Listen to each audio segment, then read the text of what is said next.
students, welcome to Statisticspedia. Now if you are preparing for any of the competitive exams जहाँ पे statistics आपका एक subject रहेगा तो ये वीडियो आपके लिए बहुत हेल्पफुल रहने वाला है, क्योंकि इस वीडियो में हम डिस्कस करेंगे MCQ questions which is based on the topic of major of dispersion.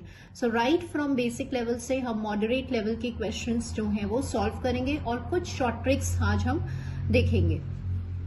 So students, अगर आपको ये जानना है कि मेजर ऑफ डिस्पर्जन क्या होता है, what do you mean, what are the different measures of dispersion, absolute measure of dispersion क्या होता है, रिलेटिव मेजर ऑफ डिस्पर्जन क्या होता है, तो आप इस वीडियो पे जाके जो कंप्लीट डिस्क्रिप्शन है या इस चैप्टर के बारे में जो कंप्लीट समरी फॉर्म है, तो समराइज फॉर्म में वहां मैंने इस चैप्टर को जो है वो डिस्क्राइब किया है, तो इस वीडियो पे जाके आप विजिट कर सकते हैं. So let's start with the numerical section now. First question है आपका, which one of the following is a measure of the dispersion. Now ये एक ऐसा क्वेश्चन है जो रिपीटेड क्वेश्चन है, मोस्ट ऑफ द एग्जाम्स में ये जो है वो आया हुआ है क्वेश्चन. तो इसके लिए आपको नॉलेज होनी चाहिए कि मेजर ऑफ डिस्पर्जन कौन कौन से होते हैं. मीन, मीडियन एंड मोड आपको पता है कि ये मेजर ऑफ सेंट्रल टेंडेंसी होता है, और वेरिएंस जो है that is a measure of the dispersion. So answer for this question will B variance. Next question देखिए, if variance of x is equals to 1 then what is the value for this. तो students यहाँ पे हमें variance की जो properties हैं वो पता होनी चाहिए, तभी हम इस क्वेश्चन को सॉल्व कर पाएंगे. तो let's revise the properties for variance. देखिए, वेरिएंस में सबसे इंपॉर्टेंट प्रॉपर्टी जो है वो चेंज ऑफ ओरिजिन और चेंज ऑफ स्केल पर बेस्ड प्रॉपर्टी है, जो कई बार थ्योरी फॉर्म में भी आ जाता है और इस टाइप के न्यूमेरिकल क्वेश्चंस भी आ जाते हैं. तो यहाँ पे जो प्रॉपर्टी लग रही है वो change of origin and change of scale की लग रही है. तो पहले हम ये समझते हैं कि what do you mean by origin and what do you mean by scale. Student, सबसे पहले देखिए कि यहाँ पे आप जब किसी भी कांस्टेंट को मल्टीप्लाई करते हैं तो दैट रिप्रेजेंट्स अ स्केल, और जब आप किसी भी कांस्टेंट को ऐड कर रहे हैं या सब्ट्रैक्ट कर रहे हैं तो दैट रिप्रेजेंट्स ओरिजिन. तो इसका जो रिजल्ट होता है वो होता है a square variance of x. तो इसका मतलब इसके रिजल्ट में आप सिर्फ और सिर्फ स्केल देख रहे हैं, यहाँ पे कोई ओरिजिन का रोल नहीं है. तो सबसे पहली प्रॉपर्टी जो आपको पता होनी चाहिए कि वेरिएंस जो होता है it is affected only and only by scale. ये जो है वो आपका थ्योरेटिकल पॉइंट ऑफ व्यू से है कि वेरिएंस जो होता है वो किससे अफेक्ट होता है, स्केल से अफेक्ट होता है. इसका मतलब अगर आप किसी भी कांस्टेंट को मल्टीप्लाई करेंगे और डिवाइड करेंगे तो वेरिएंस की वैल्यू में चेंज आएगा. सेकेंडली, वेरिएंस जो होता है, किसी भी कांस्टेंट का वेरिएंस की वैल्यू हमेशा जीरो होती है. वो आपने यहाँ पे देखा कि आपने जो कांस्टेंट है या जो ओरिजिन है उससे वेरिएंस को फर्क नहीं पड़ता है, राइट. थर्डली, समटाइम्स क्वेश्चन जो है वो इस तरह से भी आ जाता है ax, तो a मतलब आप मल्टीप्लाई कर रहे हैं तो ये हो जाएगा a square into variance of x. तो इस प्रॉपर्टी को दूसरे फॉर्म में हम इस तरह से देख सकते हैं कि अगर माइनस है तो -1 का square into variance of x that is equals to variance of x, right. तो ये कुछ प्रॉपर्टीज हैं, डिफरेंट फॉर्म्स हैं जहां पे हमने स्केल और ओरिजिन की जो प्रॉपर्टी है उसको इम्प्लीमेंट किया है. तो हमेशा ध्यान रखिएगा कि वेरिएंस जो है, किसी भी कांस्टेंट को आप ऐड या सब्ट्रैक्ट कर रहे हैं तो वेरिएंस की वैल्यू में कोई चेंज नहीं आएगा. चेंज कब आएगा, जब आप किसी भी कांस्टेंट को मल्टीप्लाई करेंगे या डिवाइड करेंगे, मतलब it is affected by scale. So now let's understand this question. Question में आपको दिया हुआ है variance of 2x plus minus of 3. तो अब आपको पता है कि ये आपका ओरिजिन है, चाहे आप इसे ऐड करें चाहे आप इसे सब्ट्रैक्ट करें, वेरिएंस की वैल्यू पे कोई फर्क नहीं पड़ेगा, right. It is affected only by scale. तो बाय यूजिंग दिस प्रॉपर्टी जो आपने अभी पढ़ा है, तो ये 2 square into variance of x हो जाएगा. क्वेश्चन में वेरिएंस ऑफ x 1 दिया हुआ है, तो answer for this question will B 4. So your answer will be 4. Next देखिए, in general variance of ax plus by is equal to what, और आपको 4 फॉर्मूलेज दिए हुए हैं. सो ऑलवेज रिमेंबर स्टूडेंट्स कि आप जब भी अपना चैप्टर की प्रिपरेशन कर रहे हैं तो आप अपना एक फॉर्मूलाज का लिस्ट जो है वो सेपरेटली प्रिपेयर करें, क्योंकि यूजुअली हर एग्जाम में आपको फॉर्मूला बेस्ड क्वेश्चंस जरूर मिलते हैं. तो यहाँ पे ये कुछ नहीं है, ये एक फॉर्मूला बेस्ड क्वेश्चन है. So students, let's understand. Suppose if we have this ax plus by, right? तो इसका जो फॉर्मूला होता है वो होता है a square variance of x plus b square variance of y plus 2ab covariance of x y, right. अब आपको ये कैसे पता चलेगा a स्क्वायर है b स्क्वायर है, क्योंकि आपको कंफ्यूज करने के लिए क्वेश्चन में देखिए a और b भी गिवन है, फॉर्मूला कोवेरियंस है लेकिन यहाँ a और b गिवन है।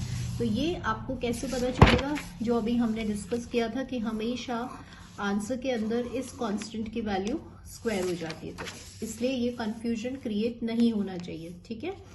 सेकेंडली स्टूडेंट समझिए कि यहाँ पे क्वेश्चन में दिया हुआ है इन जनरल, तो ये एक जनरल फॉर्मूला होता है। सपोज अगर स्टूडेंट्स यहाँ पे क्वेश्चन में अगर ऐसा लिखा होता कि x and y they are the independent random variables, तो आपको पता है अगर रैंडम वेरिएबल्स का नेचर इंडिपेंडेंट है, इसका मतलब उनमें कोई कोरिलेशन नहीं है, कोई कोवेरियंस नहीं है, तो कोवेरियंस टर्म आपकी वैनिश हो जाएगी, मतलब उसकी वैल्यू 0 हो जाएगी। तो ये जो आपका फॉर्मूला है then it will become simple a variance a square variance of x plus b square variance of y, क्योंकि कोवेरियंस टर्म आपका 0 हो गया। तो जनरल फॉर्मूला ये होता है, लेकिन अगर क्वेश्चन में दिया हुआ है कि x and y independent random variables हैं तो variance of ax plus by की वैल्यू ये होती है। क्वेश्चन में कई बार स्टूडेंट्स न्यूमेरिकल क्वेश्चन में कैसे आ जाता है, सपोज 2x प्लस 3y, अब यहाँ पे प्लस हो या माइनस हो कोई फर्क नहीं पड़ता, क्योंकि यहाँ पे हम जो भी हमारी कांस्टेंट है उसका स्क्वायर कर रहे हैं। इसको आप कैसे लिखेंगे, 4 times variance of x plus 9 times variance of y। Covariance term इसलिए वैनिश हो गया क्योंकि वेरिएबल्स का नेचर कैसा है, इंडिपेंडेंट। तो समटाइम्स न्यूमेरिकल क्वेश्चंस में ये फॉर्म भी आपको मिल जाता है। नेक्स्ट देखिए, the distribution for which coefficient of variation, तो अभी हम देखेंगे कोएफिशिएंट ऑफ वेरिएशन टर्म क्या होता है, is less is dash consistent. Question में क्या बोला जा रहा है कि अगर आपने कोई भी सीरीज है उसका कोएफिशिएंट ऑफ वेरिएशन निकाला है और वो वैल्यू अगर लेस आ रही है, तो इसका मतलब क्या होता है कि आपकी जो सीरीज है वो डिस्ट्रीब्यूशन है वो कैसा है, लेस कंसिस्टेंट है, मोर कंसिस्टेंट है, मॉडरेट है या नन है। अगर आपने स्टूडेंट्स इस वीडियो पे विजिट करके अगर चैप्टर को समराइज कर लिया है और रिवाइज कर लिया है तो आप समझ गए होंगे कि जो कोएफिशिएंट ऑफ वेरिएशन है ये एक रिलेटिव मेजर होता है। किसका रिलेटिव मेजर होता है, स्टैंडर्ड डेविएशन का। और इस कोएफिशिएंट ऑफ वेरिएशन मेजर की हेल्प से हम जो सीरीज है उसको कंपेयर कर पाते हैं, उसकी जो वेरिएबिलिटी है उसको कंपेयर कर पाते हैं। तो ऑब्वियसली अगर आपका कोएफिशिएंट ऑफ वेरिएशन लेस है, मतलब सीरीज में अगर डिस्पर्जन कम है, डिफरेंस कम है, तो वो सीरीज कैसी होगी, ज्यादा स्टेबल होगी, और इन अदर वर्ड्स वो सीरीज जो है वो ज्यादा कंसिस्टेंट होगी, राइट। एंड वी वांट कि हमारी जो सीरीज है उसमें जो वेरिएशन है, जो डिफरेंस है, डिस्पर्जन हमेशा, कोएफिशिएंट ऑफ वेरिएशन हमेशा लीस्ट होना चाहिए, हमेशा कम होना चाहिए। और इन अदर वर्ड्स अगर कोएफिशिएंट ऑफ वेरिएशन किसी भी सीरीज का ज्यादा आ रहा है तो ऑब्वियसली वो सीरीज लेस स्टेबल होगी, लेस कंसिस्टेंट होगी। तो क्वेश्चन में आपसे यही पूछा जा रहा है कि अगर किसी डिस्ट्रीब्यूशन का कोएफिशिएंट ऑफ वेरिएशन कैसा है, लेस है, तो ऑब्वियसली वो सीरीज ज्यादा कंसिस्टेंट होगी या ज्यादा स्टेबल होगी। नेक्स्ट क्वेश्चन देखिए, the standard deviation of the data is 6 when each observation is increased by 1 then the standard deviation of the new data is what। so students I told you कि जो change of origin और जो change of scale की properties हैं वो अलग अलग form में आ सकती है। तो यहाँ पे आप देख रहे हैं क्वेश्चन कहता है कि आपकी जो सीरीज है, लेट्स से x आपकी सीरीज है और उसका स्टैंडर्ड डेविएशन आपको 6 गिवन है। फिर क्या किया, ये आपकी ओरिजिनल सीरीज है और फिर हर उस सीरीज में हर ऑब्जर्वेशन को इंक्रीज कर दिया गया, मतलब उसकी सीरीज में 1 को ऐड कर दिया गया। तो आपको बताना है कि ये जो नई सीरीज है x+1 वाली, उसका स्टैंडर्ड डेविएशन क्या होगा। तो अब आप देख रहे हैं कि यहाँ पर हम ऐड कर रहे हैं, ऐड मतलब होता है ओरिजिन, राइट। और अभी अभी हमने ये रिवाइज किया था कि जो वेरिएंस है या जो स्टैंडर्ड डेविएशन है उसकी वैल्यू में चेंज कब आता है, जब आप किसी भी कांस्टेंट को मल्टीप्लाई कर रहे हैं या डिवाइड कर रहे हैं। राइट। तो वेरिएंस या स्टैंडर्ड डिवीजन को कोई फर्क नहीं पड़ता अगर आप किसी भी कांस्टेंट को ऐड करेंगे या सब्ट्रैक्ट करेंगे, it is independent of origin. तो इसका मतलब आपको क्या समझ में आया कि आप किसी भी कांस्टेंट को चाहे प्लस करें या माइनस करें, स्टैंडर्ड डिवीजन की वैल्यू में कोई चेंज नहीं आएगा, वो वही रहने वाली है, it will remain the same. यहाँ पे आपका आंसर क्या हो जाएगा? Answer will be 6। So here we are applying the property of origin, that it is independent of origin। ठीक है, नेक्स्ट क्वेश्चन देखिए। The measure of dispersion that is not influenced by extreme values। तो यहाँ पे आपको वो major बताना है जो एक्सट्रीम वैल्यूज से अफेक्ट नहीं होती है। तो variance, range, mean deviation and interquartile range. तो देखिए, वेरिएंस और मीन डेविएशन दो ऐसे मेजर हैं जो सारी ऑब्जर्वेशंस पे बेस्ड हैं और इनको आप मीन से कैलकुलेट करते हैं, right. And it is highly affected by the extreme observations. Mean जो होता है उसका जो डीमेरिट है, डिसएडवांटेज है, वो क्या है कि वो एक्सट्रीम वैल्यूज से बहुत ज्यादा अफेक्टेड होता है। तो क्योंकि ये सारी ऑब्जर्वेशंस पे बेस्ड है इसका कैलकुलेशन, तो ये बहुत ज्यादा अफेक्ट होंगी एक्सट्रीम वैल्यूज से, तो ये ऑप्शन आपके कैंसिल हो जाते हैं। नेक्स्ट आपका आता है रेंज। रेंज मतलब होता है largest value minus smallest value. तो ऑब्वियसली वो इफेक्ट होगी एक्सट्रीम वैल्यू से, तो कौन इफेक्ट नहीं होगा? Inter quartile range.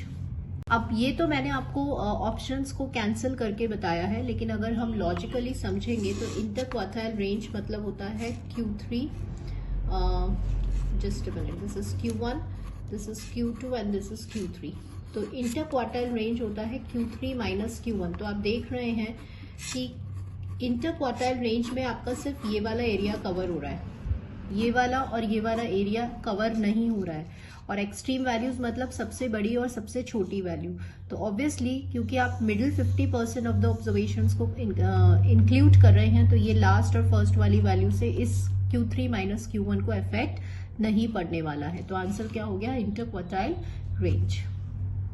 Next question देखिए। In an experiment, now this is a moderate and medium level question.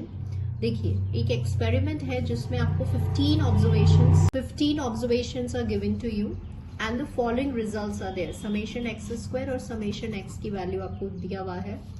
One observation that was 20 was found to be wrong। इस 15 observation में से एक ऑब्जर्वेशन गलत है, वो कौन सी थी? 20 है, एंड वॉज रिप्लेस बाय 30। तो उस ऑब्जर्वेशन को करेक्ट वैल्यू से रिप्लेस कर दिया गया, दैट इज 30 से।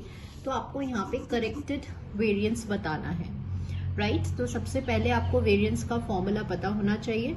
तो यहाँ पे रॉन्ग वैल्यू पता होनी चाहिए। तो आपको समझ में आ गया कि यहाँ पे रॉन्ग वैल्यू 20 है और करेक्ट वैल्यू 30 है। तो चलिए इस क्वेश्चन को सॉल्व करते हैं। सबसे पहले आपको वेरिएंस का फॉर्मूला पता होना चाहिए स्टूडेंट्स, तभी आप इस क्वेश्चन को सॉल्व कर पाएंगे। सी, वेरिएंस या सिग्मा स्क्वायर जो होता है वो होता है आपका ये, ठीक है।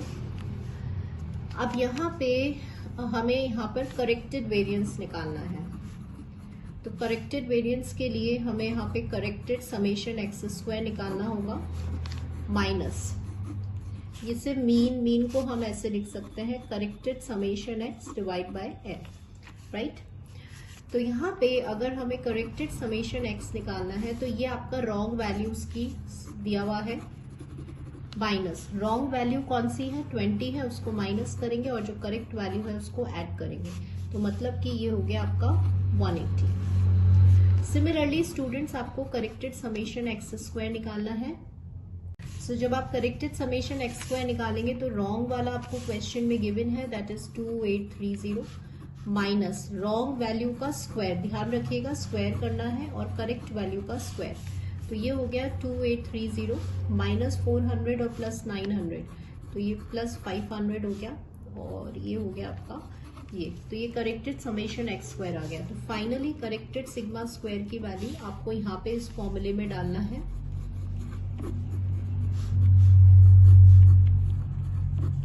15 का होल स्क्वायर। सो जब आप इसको सॉल्व करेंगे तो ये आपका आ गया माइनस कितना आ गया 12 का स्क्वायर, दैट इज 144। तो ये आपका आ गया 78। 8. This will be the value. ठीक है, सो आंसर ये आपका करेक्टेड वेरिएंस हो गया. So answer for this question will be 78.00. Next देखिए, the root mean square deviation from the mean is known as what. तो कई बार डेफिनेशंस भी याद होनी चाहिए. क्वेश्चन क्या कह रहा है कि ये आपका सिग्मा होता है. सिग्मा क्या होता है? Root mean square deviation. यहाँ पे स्क्वायर डेविएशन है, मीन से लिए जा रहे हैं, उसका रूट लोगे तो वो किसकी डेफिनेशन हो जाती है? सिग्मा या standard deviation. So answer will B this. For the grouped frequency distribution, dash is equal to the value corresponding to n by 4. n by 4 मतलब 1/4. तो 1/4 अब आपको ये पता होना चाहिए कि क्वेश्चन में अगर यहाँ पे n by 2 होता तो आपको पता है L plus n by 2 minus CF upon F into H. ये मीडियन का फॉर्मूला है जब आपका कंटिन्यूअस फ्रीक्वेंसी होती है. तो n by 2 किसको कॉरेस्पॉन्ड करती है? मीडियन को. अगर इसी फॉर्मूले में यहाँ पर n by 4 होता तो वो होता है आपका फर्स्ट क्वार्टाइल, और इसी फॉर्मूले में अगर 3n by 4 होता तो वो आपका होता है थर्ड क्वार्टाइल. तो इस तरह से आपको सारे फॉर्मूलेज लर्न होने चाहिए. तो क्वेश्चन में n by 4 पूछा गया है तो आंसर क्या हो जाएगा? Q1 या फर्स्ट क्वार्टाइल. कई बार Q1 को फर्स्ट क्वार्टाइल को लोअर क्वार्टाइल भी कहते हैं. नेक्स्ट देखिए, the quartile deviation of the 7 persons given below. अब यहाँ पे आपको इस डेटा का क्वार्टाइल डेविएशन निकालना है. तो सबसे पहले आपको ये पता होना चाहिए कि क्वार्टाइल डेविएशन जो होता है उसका फॉर्मूला क्या होता है. तो formula for quartile deviation it is Q3 minus Q1 by 2. This is a formula, right. अब आपको क्वार्टाइल डेविएशन निकालने के लिए Q1 और Q3 की वैल्यू निकालने के लिए डेटा को अरेंज करना पड़ता है. तो इसे आप असेंडिंग ऑर्डर में अरेंज कर लीजिए. सो हियर यहाँ पे 7 ऑब्जर्वेशंस है, तो ये मिडिल वाला वैल्यू आपके पास क्या हो जाएगा? मीडियन हो जाएगा, दैट इज Q2 हो जाएगा, राइट. Q1 अब आप निकाल सकते हैं n+1 by 4th ऑब्जर्वेशन से. ऐसे भी निकाल सकते हो. तो n यहाँ पे 7 है तो यहाँ पे 8 by 4, that is second term. Second term आपका ये है. और ऐसे ही Q3 जब आप निकालेंगे तो 3n+1 by 4th टर्म, तो ये आपका n19 हो जाएगा, राइट. आप ऐसे भी निकाल सकते हैं और आप ऐसे भी निकाल सकते हैं. मीडियन से पहले ये जो ऑब्जर्वेशन है इसका मिडिल पॉइंट क्या आ रहा है? ये आ रहा है, तो ये 10 हो गया. और ऐसे ये 3 है तो इसका मिडिल पॉइंट क्या आ रहा है? 19 आ रहा है. तो ऐसे भी निकाल सकते हैं. तो Q3 तो आपका आ रहा है 19, Q1 आ रहा है आपका 10 divided by 2, that is 9 by 2. तो ये 4.5 जो है वो आपका क्वार्टाइल डेविएशन हो गया. नेक्स्ट देखिए, if x and y are related by this. एक इक्वेशन आपको दिया हुआ है और क्वेश्चन में आपको मीन डेविएशन गिवन है और आपको मीन डेविएशन ऑफ y निकालना है. सो स्टूडेंट्स ऑलवेज रिमेंबर कि जो मीन डेविएशन होता है it is affected by scale. ठीक है, अभी मैं आपको समझाती हूँ इसी क्वेश्चन की हेल्प से. जो क्वेश्चन में इक्वेशन दिया हुआ है वो आपको गिवन है 4x + 3y is equals to this. आपको y का मीन डेविएशन निकालना है तो आप पहले इसको इस फॉर्म में एक्सप्रेस कर लीजिए, राइट. अब 3 से डिवाइड कर लीजिए तो ये हो गया 11/3 - 4/3 इंटू x. आपको मीन डेविएशन y का निकालना है तो इसको इससे फर्क नहीं पड़ेगा, राइट. इसको ओरिजिन से फर्क नहीं पड़ेगा. It is affected by scale only. Scale से फर्क पड़ता है, लेकिन स्केल में ध्यान रखिएगा यहाँ पे हम एब्सोल्यूट वैल्यू लेते हैं into mean deviation of x. ये फॉर्मूला ध्यान रखें, इज वेरी इंपॉर्टेंट. तो ये हमेशा एब्सोल्यूट मतलब पॉजिटिव वैल्यू लेगा. और मीन डेविएशन ऑफ x आपको क्वेश्चन में क्या गिवन है? 5.40. तो यहाँ पर आपके पास आ गया 5.40. Once you will calculate this तो ये आपका 1.8 आ जाएगा and this comes out to be 7.20 will be the answer. तो यहाँ पे स्टूडेंट सबसे इम्पॉर्टेंट है ये क्वेश्चन समझना कि मीन डेविएशन जो होता है वो स्केल से इफेक्ट होता है. और दूसरा, यहाँ जब आप स्केल लेंगे तो हमेशा पॉजिटिव वैल्यू होना चाहिए, एब्सोल्यूट वैल्यू कंसिडर करेंगे. So answer here will be 7.20. Next देखिए, if the standard deviation of the first 10 natural numbers is 2, then the value of n. अब यहाँ पे बहुत इंपॉर्टेंट क्वेश्चन है. फॉर्मूलाज लिस्ट में जाएंगे. अभी यहाँ जो भी हम डिस्कस कर रहे हैं ये सारे फॉर्मूलाज हैं. सबसे पहले आपको स्टूडेंट याद होना चाहिए कि n नेचुरल नंबर्स का जो वेरिएंस होता है वो क्या होता है। इस पर कई बार डायरेक्ट क्वेश्चन आ जाता है, कई बार इस टाइप में जो अभी हम क्वेश्चन सॉल्व कर रहे हैं इस फॉर्म में आपको क्वेश्चन मिल जाता है। तो ये जो है ये आपके लिए एक सॉर्ट ऑफ फॉर्मूला है, राइट। तो n नेचुरल नंबर्स का जो वेरिएंस होता है वो होता है स्टूडेंट्स n² - 1/12। क्वेश्चन में आपको स्टैंडर्ड डेविएशन दिया हुआ है। स्टैंडर्ड डेविएशन कितना है? 2 है, मतलब सिग्मा 2 है, तो आप इसका स्क्वायर कर लीजिए क्योंकि ये सॉल्व करना इजी होता है। तो सिग्मा स्क्वायर 4 हो गया, n² - 1/12 क्रॉस मल्टीप्लाई करेंगे 48 हो गया, तो n² आपका 49 हो गया। तो n की वैल्यू आपके पास ±7 आ रही है। तो n जो है नेचुरल नंबर्स है, तो नेचुरल नंबर्स नेगेटिव नहीं होंगे, हमेशा पॉजिटिव ही होंगे। तो n की वैल्यू क्या हो गई यहाँ पर? 7 हो गई। सो स्टूडेंट्स ध्यान रखिएगा, कई बार आपसे डायरेक्ट फॉर्मूला क्वेश्चन भी पूछ लेते हैं कि variance of n natural numbers होगा तो n² - 1/12। कई बार पूछ लेंगे standard deviation of n natural numbers, तो उसका आंसर होता है रूट में n² - 1/12। आज इस लेक्चर में स्टूडेंट्स हमने बेसिक लेवल से मीडियम लेवल के क्वेश्चन सॉल्व करे हैं रिलेटेड टू डिस्पर्शन। अगर वीडियो आपके लिए हेल्पफुल रहा है तो please hit the like button, and अगर कोई क्वेरी है तो आप जरूर मुझे कमेंट करें। So thank you students for watching this video and stay connected to this channel. Thank you so much.